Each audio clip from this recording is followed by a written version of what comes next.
So we did water, we put some probiotics in there, we cleaned out the brooder, and this is a continuation of the last one. We had some problems with our camera.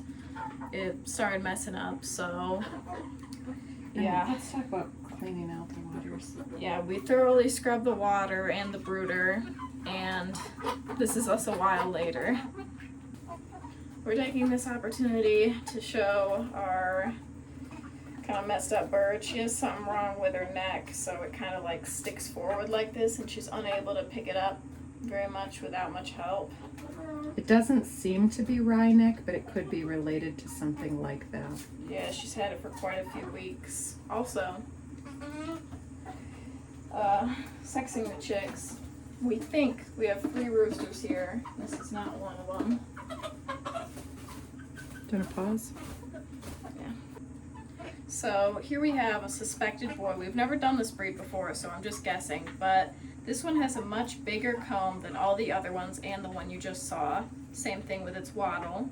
Also, it's a much darker, more burgundy color than the other ones, which are more of a yellowy amber.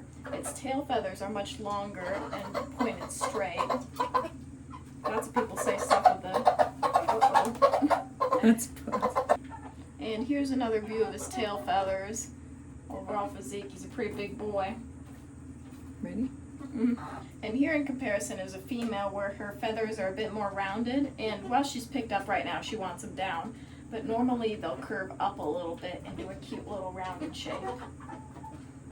Here we have the one I think is a male. His feathers, again, are a little bit messy. I'm thinking maybe he's one of the lower ranking males, and his head is way darker than all of the females.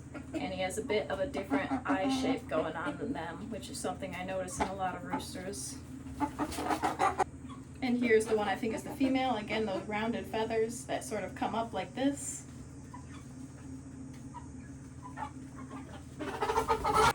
And this is the oldest one, our only giant, which I also think is a boy. You can see his comb is pointing straight up, and he has a bit of a different eye shape, like the feathers again. After looking a second time, it actually might be a girl, so I don't know. Stay tuned. Finally, real quick before we end the video, I'll show you just a preview of what I am cobbling together currently for a chicken tractor. I've used some, I forget the word for it, but it's maybe a plasticized board that they often use in new decking material nowadays.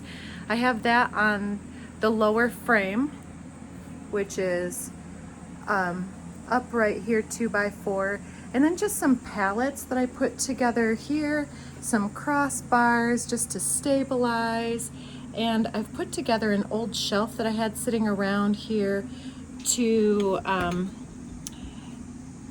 function as the nesting boxes. It's a kind of a bad angle. I do have some, let me pause. Down here we have some of the nesting boxes. I did make these neat little sliding cubbies, but anybody who can do some critical thinking knows that once these get all dirty, the debris is going to clog up these channels and it won't slide like it's intended to. So I'm kind of thinking about something like a little bit of an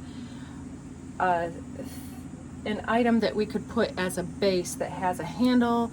Then we put the nesting material on that, and then when you clean them, you pull it out, dump it, put it back in. But that's not going to clean out the channels. But for right now, I think it's a neat idea because we also have hens that go broody, and if we had to, we could utilize this as a little double suite here that opens in the middle for our lady that needs the extra room. It is quite low to the ground. I'm not sure how they're gonna like that, but we have some other ones that have the nesting boxes up quite a bit higher, and then when the chicks hatch, it becomes a little bit more difficult for them to get in and out of the box. So also I've started wrapping the box with hardware cloth like we talked on the pallet coop. You can see it through here, the grid. It's a 1/2 inch hardware cloth, and it's pretty pricey, but it's worth the extra. I'll show you a little bit of the perimeter of the box here. Here's where the hardware cloth roll ends there. I'm gonna continue to wrap that around, and then I'm gonna use some panels from old fence panels and put those over the top so it will sandwich the hardware cloth, make that so that that's not easy to be peeled up and crawled behind by predators. And that will hopefully seal that up from the bigger drafts in the winter as well.